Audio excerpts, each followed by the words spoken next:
para nós, povo cristão, povo católico, desde o início que temos a quarta-feira de cinzas, nós nos preparamos para esse sagrado trigo pascal.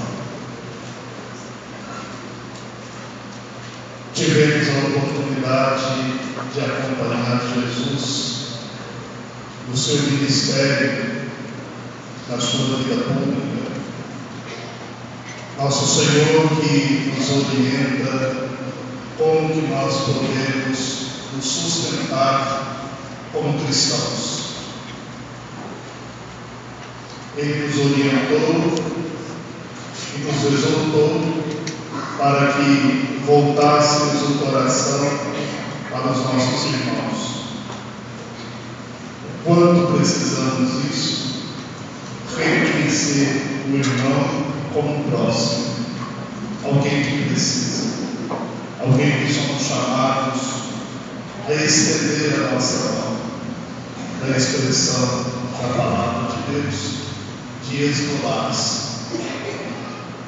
Somos chamados e exortados a voltar constantemente para uma vida de oração. Deveríamos, queridos irmãos e irmãs, nos atentar para isso. O que nos alimenta, o que nos mantém em pé, o que sustenta a nossa fé é a nossa vida de oração. Por isso que o Senhor pede para que nós nos aproximemos de Deus. Às vezes nós não achamos tempo para rezar. A nossa vida é muito corrida. Nós não temos tempo, às vezes, nem para persignar o nosso corpo. Se nós soubéssemos, queridos irmãos e irmãs, o quanto que a oração, esta intimidade com o Senhor, nos fortalece e nos ajuda a caminhar. E vamos refletir daqui a pouco como.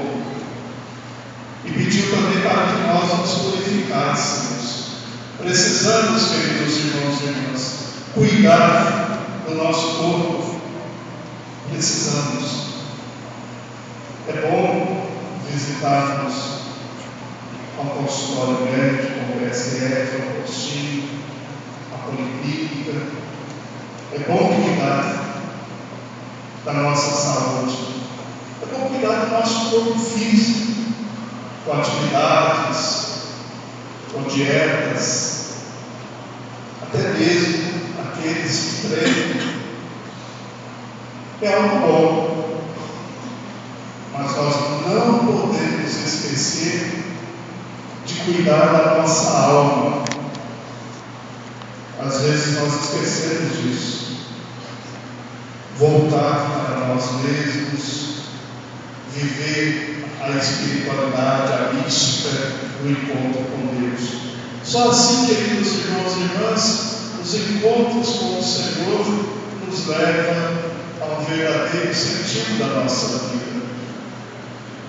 O Senhor Jesus, ele, depois de ser batizado, ele foi tentado. Nós dizemos isso todos os dias. Senhor, não nos deixeis cair em tentação. A tentação faz parte da nossa vida, queridos irmãos e irmãs. E ela muitas vezes vem de onde a gente menos espera. Às vezes, quando nós estamos fazendo o caminho, trilhando o caminho de Deus, vivendo bem e harmoniosamente, vem alguém tentando. E não são pessoas ruins, não são pessoas más intencionadas, mas são pessoas que muitas das vezes não vivem a experiência de fé e não querem viver a seriedade com Deus e com os irmãos, com a igreja, como nós queremos. E às vezes, ao invés de nós sermos luz, nós nos tornamos, por causa da nossa fraqueza, motivo de desviar do caminho. O Senhor nos ensina a vencer as tentações. Ele foi tentado. E diz a palavra de Deus, queridos irmãos e irmãs, que viveu tudo como nós. Tudo que nós vivemos, ele viveu. Menos o pecado. Ele não sujeitou ao pecado. Depois, queridos irmãos e irmãs, nesse tempo ainda, o Senhor nos levou para o Monte Tabor e lá se revelou. Lá abriu-se de forma teofânica as nuvens e uma voz veio dizendo: este é o meu filho amado, escutai. Como estava bom para Pedro, André e Tiago estar ali com Jesus. Eles disseram: é bom o Senhor estar aqui. É bom estar com Deus, meu irmão, minha irmã. Você que já experimentou esse gostinho de viver uma harmonia, uma espiritualidade, é bom estar com Deus. Mas nós temos que viver. Depois de domingo, vem a segunda-feira. Vem os nossos compromissos. Mas, para dizer o seguinte, queridos irmãos e irmãs, só poderemos atingir o Monte Tabor, a vida divina, a vida com Deus, se nós passarmos pelo Gólgota, pelo Calvário. O sofrimento existe. Tem gente que fala assim: mas você reza tanto, você vai na igreja, mas você continua sofrendo e sofre às vezes até mais aqueles que não vêm, que não participam de nada. Olha, meu irmão, minha irmã, a nossa fé não é garantia que a gente vai viver sem sofrimento. Não, o sofrimento faz parte da nossa condição. Como nós viveremos o sofrimento a partir da ótica cristã? Mas a glória é nos oferecida. Depois nós ouvimos que o Senhor, Ele nos dá uma água, a única água que é capaz de saciar a nossa sede. Todos nós estamos com sede. Sede de Deus, sede do céu, sede de uma vida melhor, com a convivência melhor. E diante do poço de Jacó, com a samaritana, ele chega e pede, ele quer saber o que nós podemos oferecer a ele. Tarde de beber. Depois ele se revela, ele mesmo nos dará uma água que saciará a nossa sede para a vida eterna. E em seguida Jesus liberta o homem da cegueira.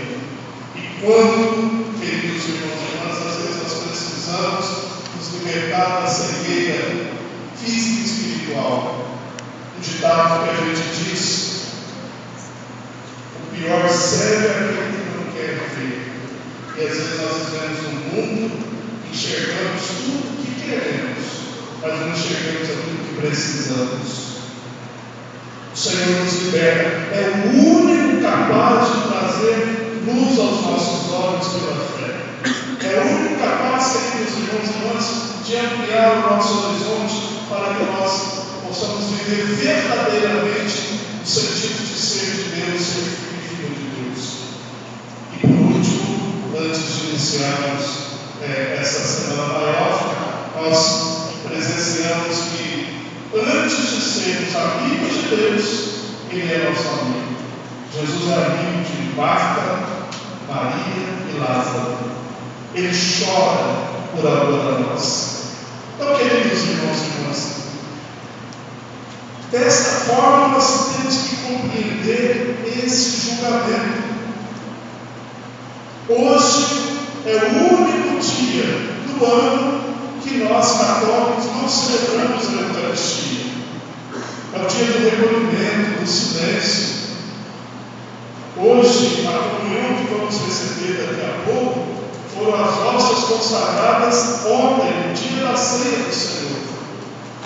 Hoje, queridos irmãos e irmãs, na nossa paróquia, simultaneamente, nós estamos tendo, nesse exato momento, 8 celebrações. E vocês até me desculpem, porque eu ampliei as celebrações achando que seria suficiente. Tem muitos irmãos que estão do lado de fora. Nesse exato momento está tendo a celebração lá na igreja de São Sebastião, lá na igreja da Lucaína, lá na Tumbuca, lá na Capoeirinha, lá no Barreiro, lá no Porto dos Ventos, lá em Nazaré de Minas, para que nós pudéssemos acompanhar verdadeiramente o sentido dessa celebração. Diz a palavra de Deus, queridos irmãos e irmãs, que o Senhor disse: é de velho, regne todo, venha a nós o teu reino, eis-me aqui. No é de antiga da Virgem Santíssima, ele veio com o único objetivo: nos trazer a salvação. E diz a palavra de Deus que nosso Senhor passou entre nós fazendo o bem. Ele é verdadeiramente o verbo encarnado de Deus. É aquele que fez verdadeiramente a sua gênesis e entrou na nossa realidade, viveu no nosso reino e passou fazendo o bem. Às vezes, queridos irmãos e irmãs, a gente fica pensando o que passou no coração de Jesus, no seu divino coração. Tudo que ele podia fazer pelas pessoas, ele fez. Ele não podia ver uma pessoa num estado de morte, de desespero, de angústia, muitas das vezes acabado, doente, cego, paralítico, mendigo, e ele trazia luz na vida dessa pessoa. Então a gente não consegue entender até onde vai a dureza e a crueldade do coração humano. E aquilo que nós acabamos de ouvir aqui, queridos irmãos e irmãs, isso se repete todos os dias. Não está contigo apenas uma letra fria das Sagradas Escrituras que eu tenho guardado lá na minha casa. Pouco lemos as narrativas da paixão, deveríamos ler mais, para, de forma incruenta, a gente poder ali sentir em todos os nossos sentidos aquilo que nosso Senhor sentiu. O terror de ter que morrer, o terror do pecado, o odor do pecado e da morte, o odor daquele sangue macerado por amor ao ser humano, a dor que sofreu ao ser pregado na cruz, mesmo não sendo merecedor, passou entre nós fazendo o bem. Nós não conseguimos, queridos irmãos e irmãs, ouvir os gritos: Eli, Eli, lama sabachthani. Meu Deus, por que me abandonaste? Nós não conseguimos sentir o cheiro do sangue das suas chagas, a dor que ele sentiu naquela cruz.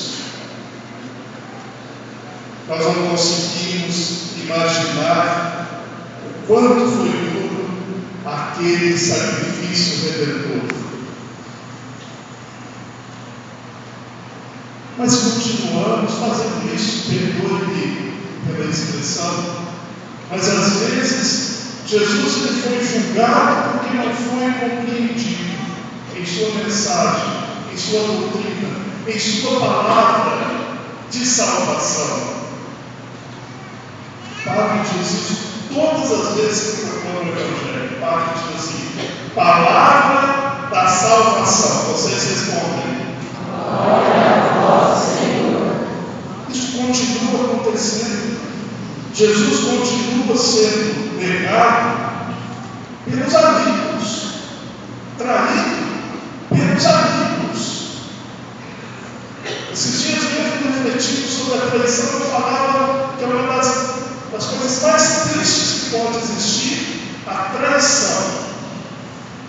Quando a gente descobre que foi traído. O pior ainda é quando foi traído pelo próprio amigo. Aquele que põe a mão no prato comigo, ou seja, aquele que senta na minha mesa e trai com um beijo póstumo no final dessa celebração. Nós também vamos oscular a cruz de Cristo. Nós vamos beijar nosso Senhor. Judas o traiu com um beijo, sendo amigo. Olha que dor tão profunda viveu Jesus. O outro nega. O outro que disse para ele: aonde nós iremos, Senhor? Só tu tens palavras de vida eterna. Longe de mim, Jesus. E quando perguntaram para ele, 3 vezes, queridos irmãos, não foi uma vez, 3 vezes, ele disse: eu não conheço esse homem, eu nunca andei com ele. Essa palavra, queridos irmãos e irmãs, é para fazer tocar no nosso coração e dizer assim: Senhor, eu professo o teu nome, eu digo que diante do teu nome o meu joelho se prostra. Senhor, eu levanto e ofereço o meu dia a ti. Então, Senhor, me ajuda. A gente deve pedir ajuda para que a gente não o negue, não o traia. É os seus ensinamentos. Todas as vezes que nós somos contrários aos ensinamentos de Jesus, nós somos contrários ao próprio Cristo. Ele é a palavra, ele é o Verbo encarnado. Ele caminha conosco. Ele não é, queridos irmãos e irmãs, e nós precisamos expressar isso. Ele não é uma ideia. Ele não é uma pessoa simplesmente que a gente faz referência histórica. O que nós celebramos ontem à noite, o que a gente celebra todo santo dia, é a entrega, é a oração viva, constante e eterna de Jesus. O sacrifício cruel da cruz, queridos irmãos e irmãs, e nós católicos deveríamos tomar consciência disso. Esse sacrifício, ele acontece todo santo dia no sacrifício da missa. É o que nós chamamos de sacrifício incruento. Não tem mais o corpo físico, não tem mais o cheiro do sangue, não tem mais o suor fétido, não tem mais as palavras de desespero, mas tem a entrega. Monsenhor Vantuar, um arcenismo, que foi preso nos campos de concentração lá na China, ele de manhã, quando dava para ele o pão, ele pegava as migalhas, fechava na mão, escondia aquelas migalhas, para que quando ele fosse para a cela, ele pudesse celebrar a Eucaristia. Ele escreveu um livro, queridos irmãos, um livro antigo, que dá para ler uma sentada. Podeis beber do cálice. O Senhor não vai perguntar a cada um de nós: eu posso pegar um cálice que nosso Senhor pegou? Eu posso elevar o cálice que ele elevou? Eu posso tomar do cálice que nosso Senhor tomou? Que foi a nossa vida, a sua vida, a minha vida, a nossa vida. Nosso Senhor Jesus Cristo, queridos irmãos e irmãs, Ele não quer. Às vezes a gente fica preocupado: será que Jesus, Ele gosta de mim, não gosta de mim? Será que Ele quer amor? Será que Ele virou as costas para mim? Eu tenho dado caminhos tão distantes dos seus caminhos. Ele quer você. A gente tem que tomar consciência de nosso Senhor te quer o seu coração, quer a sua vida. E se você oferece a vida para Ele, Ele toma, é dele, Ele cuida, e Ele ama, e Ele chora, e Ele vive por você, meu irmão e minha irmã. Em toda a Eucaristia, o Cristo Jesus vive por você. Então, nessa tarde de sexta-feira, cada um deveria retomar. Não importa, meu irmão e minha irmã, em que caminhos tens andado, ou quão distantes estás. Importa é que você tenha o desejo de voltar para Ele. A exemplo de Santo Agostinho, poder expressar de forma clara, audível, consciente, inquieto, Senhor, estará o meu coração enquanto não repousar em Ti. Tu és a verdade, Tu és a vida, Tu és o caminho. Não quero caminhar em outros caminhos, senão os teus caminhos, Jesus. Podemos isso, queridos irmãos e irmãs. Podemos, porque Ele nos dá a liberdade de fazer essas escolhas. Por isso, quando o galo cantar, o galo pode ser seu esposo, sua esposa, seus pais, seus filhos, seus amigos. Quando Ele te alertar, que tu possas dizer: Tu és todo para mim, Senhor. E não o contrário. Eu não te conheço. Meditemos.